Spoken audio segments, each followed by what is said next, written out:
देखो आज अगला जो थ्योरम पढ़ना है उसका नाम होगा केस नली। क्या पढ़ना है? केस नली। अब देखो ये केस नली क्या होता है? केस नली, देखो ये जो केस नली होता है, देखो नली, केस नली, ये केस नली जो होगा ये एक ट्यूब जैसा होता है। लेकिन ये जो ट्यूब होता है, इस ट्यूब में ट्यूब जैसा फिटनेस, यानी कि एक चीज समझो कि ये ऐसा नली होता है जिसमें ओनली फॉर एक केस ही घुस सकता है अंदर। इतना छोटा होता है, इतना छोटा होता है कि ओनली फॉर उसमें क्या होता है, एक केस ही घुस सकता है और दूसरा कोई चीज घुस नहीं सकता। उसी को कौन नली कहते हैं? केस नली कहते हैं। लेकिन अब देखो कि ये जो केस नली होता है, इसी केस नली के वजह से तुमको इससे पहले हम स्पर्श कोण पढ़ाए थे, या उसी को संपर्क कोण कहते हैं, angle of contact. Angle of क्या बताए थे? कॉन्टैक्ट। बताए होंगे कि जब एंगल ऑफ कॉन्टैक्ट यानी कि जो स्पर्श कोण होता है, यदि वह 90 डिग्री से कम होता है, यदि 90 डिग्री से क्या होता है? कम होता है, तो उसके अंदर जो पानी होता है, द्रव जो होता है, वह धीरे धीरे ऊपर की ओर जाता है। धीरे धीरे किधर जाता है? ऊपर की ओर। बताएं यदि स्पर्श कोण यानी कि एंगल ऑफ कॉन्टैक्ट यदि 90 डिग्री से ज्यादा होता है तो पानी किधर जाता है? नीचे की तरफ जाता है। बताएं कि एक बार कॉन्टैक्ट जो एंगल होता है वह कभी कितना डिग्री होता है? 90 डिग्री होता है।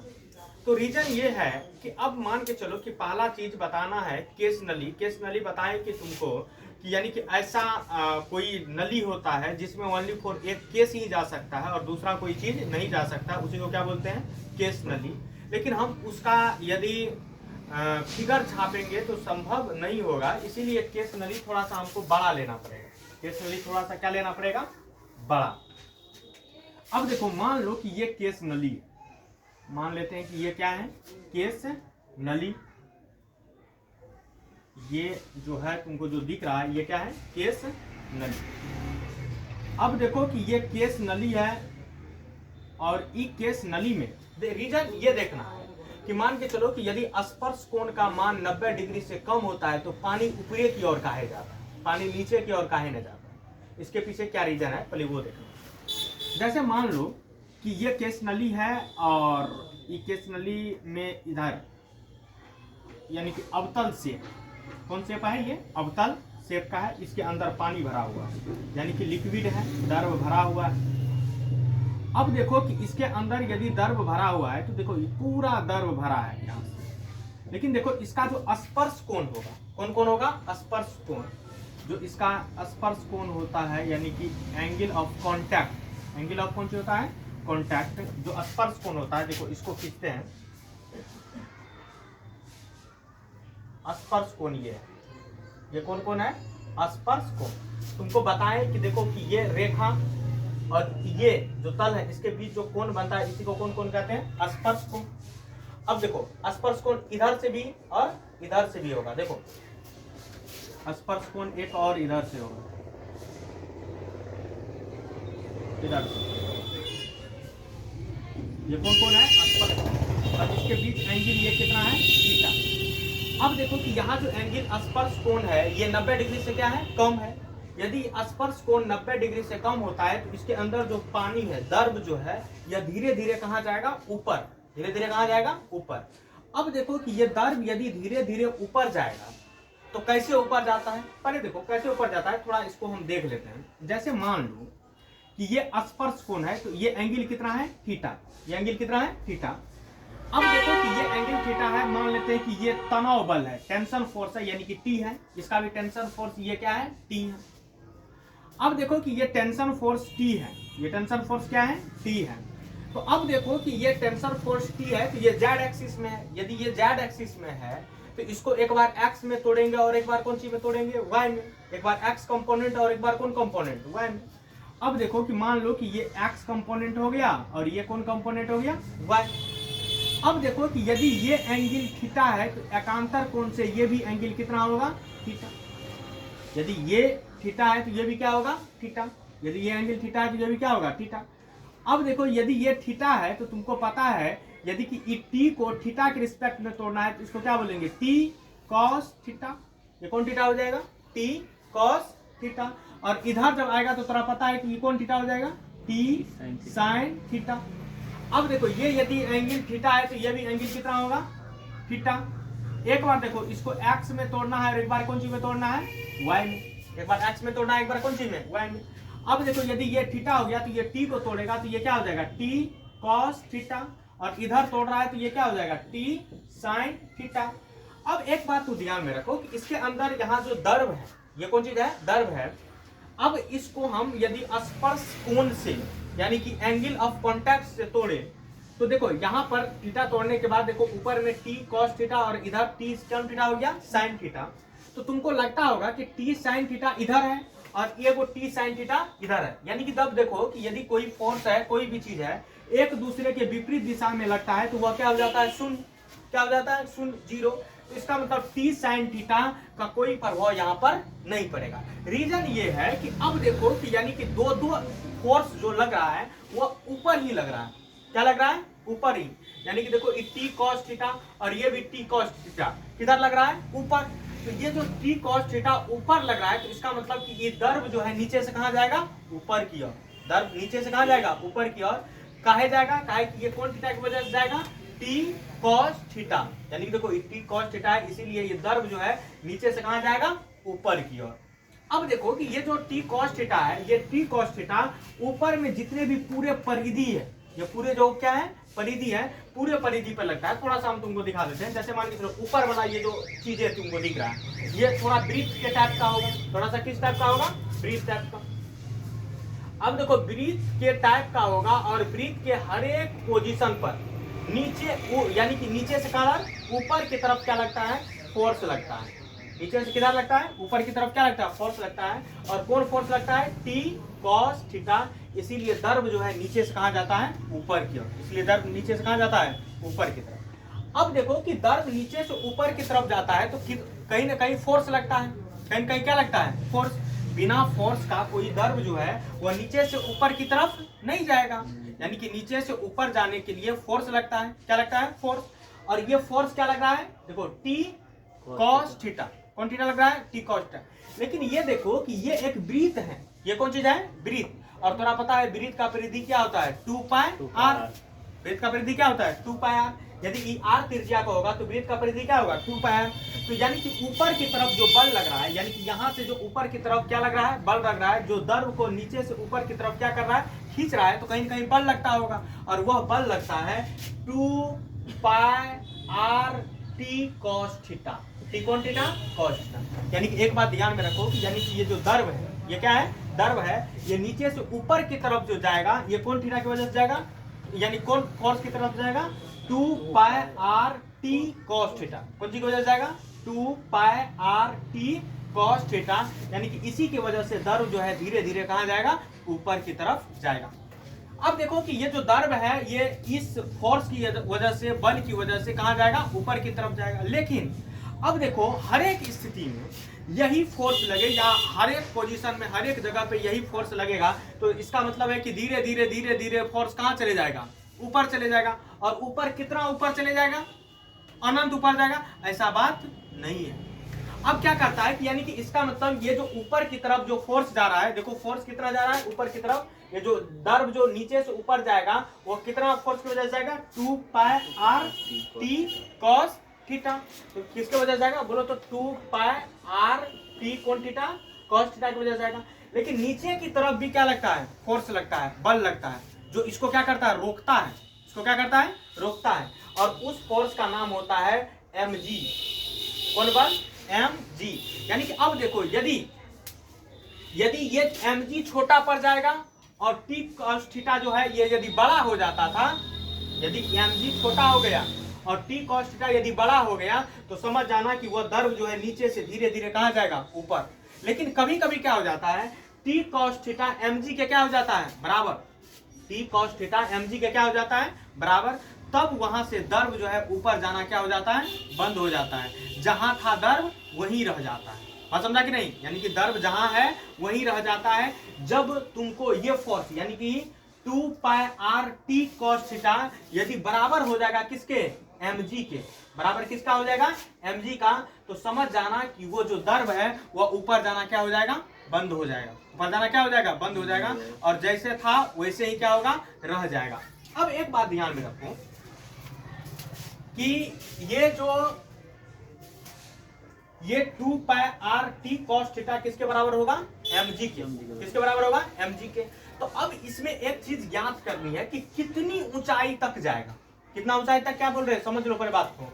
यानी कि ये जो है कितनी हाइट तक, कितनी ऊंचाई तक ये जो तुमको है, यानी कि दर्व नीचे से कहां जाएगा, ऊपर, नीचे से कहां जाएगा, ऊपर। देखो ये केस नली है, कौन चीज है ये, केस नली। अब देखो कि यदि तुमको ये बुझाता है कि ये केस नली है, ये कौन नली है, केस नली, तो थोड़ा पता होगा कि ये दर्व जो है यदि इसका कॉन्टैक्ट ऑफ एंगल 90 डिग्री से क्या है, कम, यदि 90 डिग्री से कम होता है तो वह दर्व जो है नीचे से कहां जाता है, ऊपर। तो यदि ये दर्व नीचे से ऊपर की ओर जाता है तो कितना ऊपर जाता है, इसको क्या करना है, पता करना है। अब देखो इसके लिए पता करने के लिए वैज्ञानिक आए, लेकिन अभी तुमको हम डायरेक्ट बताएं कि देखो क्या होता है, यानी कि ये जो उतना ही तक जाएगा जब 2 pi R T cos theta बराबर हो जाएगा किसके, mg के, बराबर किसके हो जाएगा, mg के। तो ऊपर जाना क्या हो जाएगा, बंद हो जाएगा, जहां था वही रह जाएगा। लेकिन देखो एक थ्योरम दिया, एक क्या है, थ्योरम है, थ्योरम है, समझो पहले बात को, हम थ्योरम बता रहे हैं। केस नली के उन्नयन, यानी कि या ये कह देगो कोशिकीय उन्नयन, कोशिकीय उन्नयन विधि द्वारा तनाव बल की गणना करना है, यानी कि ज्ञात करना है। ये देखो क्या करना है, ज्ञात करना है, तनाव बल ज्ञात करना है। कौन विधि द्वारा, कोशिकीय उन्नयन विधि द्वारा। कौन बल, तनाव बल, यानी कि टेंशन फोर्स, यानी कि टी। अब देखो ये टेंशन फोर्स जो ज्ञात करेंगे, कैसे ज्ञात करेंगे, पहले ये देखो एक चीज थोड़ा पता होगा कि देखो 2 पाई आर, देखो एक संतुलन की स्थिति में, कौन सी की स्थिति में, संतुलन, यहां पे लिखेंगे संतुलन के स्थिति में, कौन सी स्थिति में, संतुलन की स्थिति में तुमको पता है कि यहां पे लिख सकते हैं 2 pi R T cos theta बराबर होगा किसका, mg के। किसके बराबर होगा, mg के। अब देखो कि यहाँ जो m है, m द्रव्यमान है, m कौन चीज है, द्रव्यमान। तो पता होगा फॉर्मूला कि यानी कि घनत्व बराबर होता है द्रव्यमान बटे आयतन, यानी कि m बराबर फॉर्मूला होता है घनत्व गुना आयतन।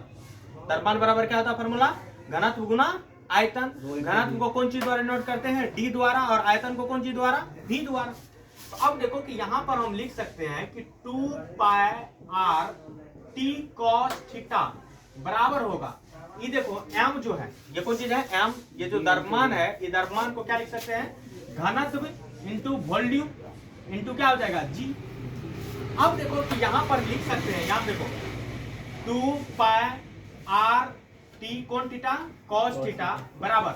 अब देखो यहाँ जो ये घनत्व है, तो घनत्व तो द्रव्य का घनत्व, द्रव्य किसका घनत्व है, द्रव्य का। अब देखो यहाँ पर आयतन की बात हो रही है, देखो इसी को थोड़ा ऐसे करके लिख सकते हैं डी जी इंटू कौन चीज, भी। लेकिन अब देखो कि यहाँ जो भी है ये आयतन है, तो आयतन किसका, केस नली का। किसका निकालना है आयतन, केस नली का।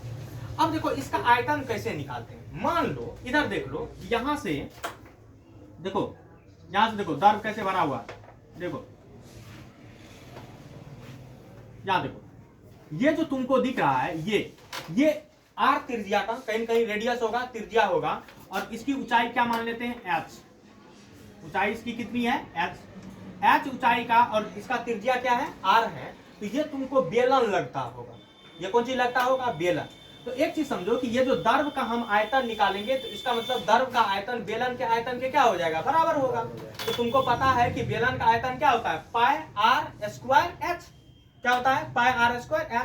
लेकिन अब देखो कि ये आयतन तो इतना ही तक निकला, लेकिन द्रव्य तो यहाँ भी भरा हुआ है, द्रव्य कहाँ भरा हुआ है, यहाँ भी। तो इसका आयतन कैसे निकलेगा, यानी कि देखो जब हम आयतन निकाल दे कि फॉर्मूला बैठा दे पाई आर स्क्वायर h पर, तो इतना ही द्रव्य का आयतन निकलेगा। लेकिन ये जो छोटा सा बचा हुआ दर्भ है, ये दर्भ क्या हो गया, बच गया। दर्भ क्या हो गया, बच गया। तब उसका कैसे निकालेंगे, थोड़ा सा देख लो कैसे निकालेंगे। ये देखो, इसका पता चल गया कि इसका आयतन कैसे निकालना है, पाई आर स्क्वायर एच, कहे कि ये क्या है, बेलन है। तो बेलन का आयतन बराबर क्या होता है formula, pi are square h. तो इसका आयतन क्या होगा, निकल जाएगा। लेकिन ये छोटा सा, ये थोड़ा सा जो दर्भ बच गया है, इसका आयतन कैसे निकालते हैं, देखो थोड़ा सा फिगर से समझो। क्या करते हैं, इस फिगर को थोड़ा नीचे उतार लेते हैं। नीचे क्या करते हैं, उतार लेते हैं। तुम देखो कैसे उतारते हैं, यही फिगर है।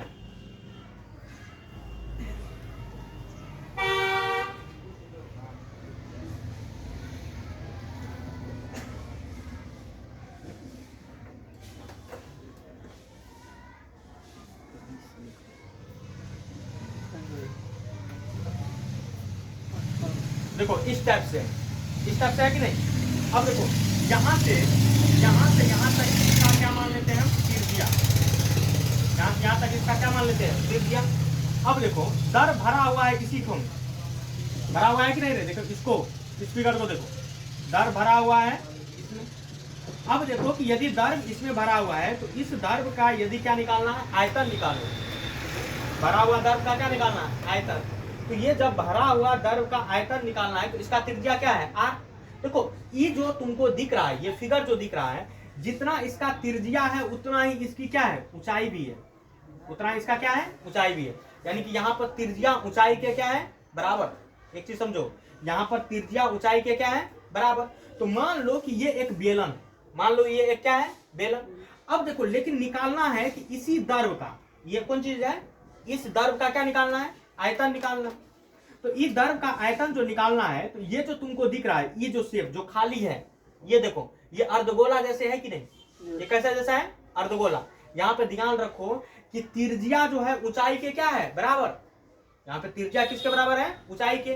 तो अब देखो इसका जब आयतन निकालना है, इसका क्या निकालना है, आयतन। तो क्या करेंगे, ये जो बेलन के आयतन है, ये कौन सी का आयतन है, बेलन के आयतन में से अर्धगोला के आयतन को क्या कर देना है, घटा देना। समझ में आया बात क्या बोल रहे हैं हम। यानी कि देखो ये छोटा सा भाग का, ये जो थोड़ा सा दर्भ बचा है, इसका आयतन निकालने के लिए क्या करना पड़ेगा, ई बेलन के आयतन में से अर्धगोला के आयतन को क्या करना है, घटा देना। अर्धगोला के आयतन को क्या कर देना, घटा देना। तो अब देखो कि थोड़ा पता है कि बेलन का आयतन बराबर क्या होता है, formula pi are square h. लेकिन यहां पर एच जो है किसके बराबर है, आर के। एच किसके बराबर है, आर। तो पाई आर स्क्वायर एच माइनस अर्धगोला का आयतन बराबर फॉर्मूला होता है 2/3 पाई आर क्यूब। क्या होता है यहाँ पर देखो, यानी कि अर्धगोला का आयतन क्या होता है, 2/3 यानी कि 2/3 पाई आर क्यूब। अब देखो इसका आयतन पता चल गया। अब देखो कौन चीज है, इसका आयतन। अब एक चीज समझो कि यदि ई बेलन के आयतन में से ई अर्धगोला के आयतन को घटा देंगे तो ई दर्भ का आयतन निकल जाएगा ना। समझ में आया कि नहीं, ई दर्भ का आयतन कैसे निकला पता चला। यानी कि ई कौन चीज है, बेलन के आयतन में से अर्धगोला के आयतन को क्या कर दिए, घटा दिए। तो ये किसका आयतन निकल गया, दर्भ का आयतन। किसका निकल गया, दर्भ का आयतन। तो अब देखो कि यहाँ जो डेंसिटी है, यानी कि डी है, यानी कि भी है, यानी कि यहाँ जो आयतन भी है, यानी कि भी के जगह कैसे भी निकलेगा, बोलो भी कैसे निकलेगा।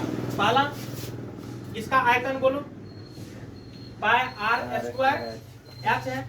इसका आयतन क्या है, पाई आर स्क्वायर एच।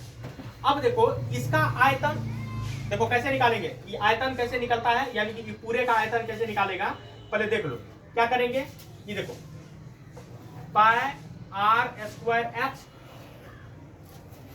प्लस, क्या करना है, प्लस, यानी कि इसको इसमें से क्या करना है, घटाना है। इसको इसमें से क्या करना है, घटाना है। अब देखो घटाएंगे, देखो पाई आर स्क्वायर आर, तो क्या हो जाएगा आर क्यूब। यहाँ पे देखो क्या हो जाएगा, R cube minus 2/3 pi R cube. यानी कि इसको इसमें से क्या करना है, घटा करके इतना जो निकलेगा वही क्या हो जाएगा, आयतन होगा। वही क्या हो जाएगा, आयतन। पता चला कैसे आयतन निकला। यानी कि देखो आयतन निकालने के लिए क्या करें, यानी कि इसमें इसका जितना आयतन है इसको क्या कर देना है, जोड़ लेना है। इसके आयतन को क्या कर लेना है, जोड़ लेना है। और जोड़ करके ये छोटा वाला में ये जो अर्धगोला है, अर्धगोला के आयतन को क्या कर देना है, घटा देना है। तो अब देखो इसी को हम लिख सकते हैं ऐसे भी, 2 pi R T cos theta बराबर, ये कौन चीज है, डी, तो डी रहने दो, अब जी है तो जी रहने दो, लेकिन यहाँ पे देखो भी को थोड़ा देख ले, किसको देखते हैं, भी को। अब देखो ये जो भी देखा जाएगा, भी कैसे होगा, भी देखो कैसे निकालेंगे, pi are square H plus देखो pi R cube minus 2/3 pi R cube. देखो यहां पर इसके बट्टा में कुछ नहीं, क्या है, एक है, कुछ नहीं क्या है, एक है। अब देखो यहां पर क्या करते हैं, 2 pi R T cos theta बराबर डी जी, देखो pi are square H plus, इसमें बोलो कितना हो जाएगा एलसीएम 3, यहां देखो 3 pi R cube minus 2 pi R cube होगा। अब यहां पर देखो क्या हो जाएगा, 2 pi R T cos theta बराबर डी जी। अब यहां पे देखो अंदर में, यहां पे देखो क्या होगा, pi are square h, pi are square H plus देखो 3 पाई आर क्यूब में से 2 पाई आर क्यूब घटेगा तो क्या को बचेगा, एक को ना, तो यहाँ पे क्या बचेगा, पाई आर क्यूब, अब बट्टे में क्या बचेगा 3, बट्टे में क्या बचेगा 3। अब देखो ये दोनों में से पाई आर स्क्वायर कॉमन आ सकता है, ये दोनों में से क्या कॉमन आ सकता है, पाई आर स्क्वायर, तो ये दोनों में से क्या करते हैं, पाई आर स्क्वायर कॉमन ले लेते हैं। तुम देखो कॉमन ले रहे हैं तो 2 pi R T cos theta बराबर देखो डी जी, ये देखो दोनों में से क्या कॉमन लेंगे, पाई आर स्क्वायर, तो अब देखो अंदर में क्या बचा, पाई आर स्क्वायर कॉमन ले लिया तो एच, यहाँ पे क्या बचा एच, तो एच प्लस में देखो यहाँ पर पाई आर स्क्वायर ले लिया कॉमन, लिया कि नहीं, तो देखो तो एगो आर बचा ऊपर में, कब आर बचा, एक आर, तो आर बटा क्या हो जाएगा 3, आर बटा क्या हो जाएगा 3। अब देखो पाई से पाई जाएगा, पाई से पाई गया, अब देखो यहाँ पर एक आर है, अब क्या आर है, एगो आर, और यहाँ पर क्या आर है, 2 गो, तो कट गया तो एगो आर बचा, क्या आर बचा, एगो आर। अच्छा एक चीज देखो, इसी को थोड़ा सा बढ़िया से लिख लेते हैं, जगह की थोड़ा सा समस्या है, 2t cos थीटा बराबर डी जी, क्या बचा यहाँ पे देखो आर, आर लिख दिए, अंदर में देखो क्या बचा एच प्लस आर बटा क्या बचा 3। अब देखो यहाँ आर जो है, आर त्रिज्या है, आर कौन चीज है, त्रिज्या। अब देखो ये त्रिज्या है और आर बटा 3 है, यानी कि त्रिज्या में 3 से भागा देना है। ये केस नली तू जानबे करता है कि उसमें खाली केस सेट हो जा सकता है, तो उसका त्रिज्या औरों कितना छोटा होगा, और उसमें 3 से भागा देगा तो औरों कितना छोटा हो जाएगा। इसीलिए आर बटा 3 को क्या मान लेना है, 0, क्या मान लेना है 0, बात समझा कि नहीं, आर बटा 3 को क्या मान लेगा 0, नेगलेक्ट कर दो, खत्म, बात समझा कि नहीं, खत्म कर दिया तो क्या बचा यहाँ पे डी जी आर एच, क्या बचेगा, ताकि इसको क्या मान लिए 0। तब देखो कि क्या बचेगा यहाँ पर, तब बच जाएगा 2t cos थीटा बराबर क्या हो जाएगा डी जी आर, और क्या बचा h, लेकिन यहां से निकालना क्या है t, टेंशन फोर्स, तनाव बल कहता है ज्ञात करना, कौन सी कहता है, तनाव बल। तो अब देखो t के साथ ये सब जो गुना में इधर आएगा कौन सी होगा, भागा में, कौन सी होगा, भागा में, तो t बराबर क्या हो जाएगा डी जी आर एच, अब बट्टे में क्या हो जाएगा 2 cos थीटा, 2 कौन थीटा हो जाएगा cos थीटा। लेकिन देखो एक चीज समझो कि टेंशन फोर्स आ गया, फार्मूला देख रहा है कि नहीं, t बराबर क्या आ गया D G R H upon क्या हो जाएगा 2 cos थीटा। तो एक चीज समझो कि यहाँ पे जो तनाव बल होता है, कौन बल होता है, तनाव बल, तो केस नली में कैसे तनाव बल निकलता है उसका फॉर्मूला पता चल गया, t बराबर क्या होता है डी जी आर एच बट्टा क्या हो जाएगा 2 cos थीटा।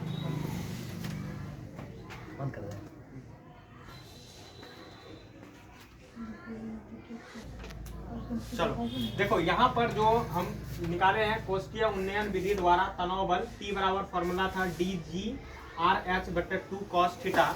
ये जो टेंशन फोर्स है ये शुद्ध जल के लिए, कौन जल के लिए है, शुद्ध जल। लेकिन देखो यहाँ पर क्या होता है, शुद्ध जल के लिए, कौन जल के लिए, शुद्ध जल के लिए जो थीटा होता है वो 0 डिग्री हो जाता है, थीटा क्या हो जाता है 0 डिग्री। यदि शुद्ध जल के लिए थीटा 0 डिग्री हुआ तो तेरा पता है cos 0 डिग्री का जो मान होता है वह क्या होता है, 1 होता है। cos 0 डिग्री का मान क्या हो जाएगा, 1। तो यहाँ पर जो टेंशन फोर्स हो जाएगा T बराबर देखो क्या हो जाएगा DGRH, बट्टे में देखो क्या हो जाएगा 2। ये कौन चीज के लिए हुआ, शुद्ध जल के लिए टेंशन फोर्स। कौन जल के लिए, शुद्ध जल के लिए टेंशन फोर्स हो जाएगा DGRH बट्टे में क्या हो जाएगा 2। यही फार्मूला क्या करना था, प्रूफ करना था।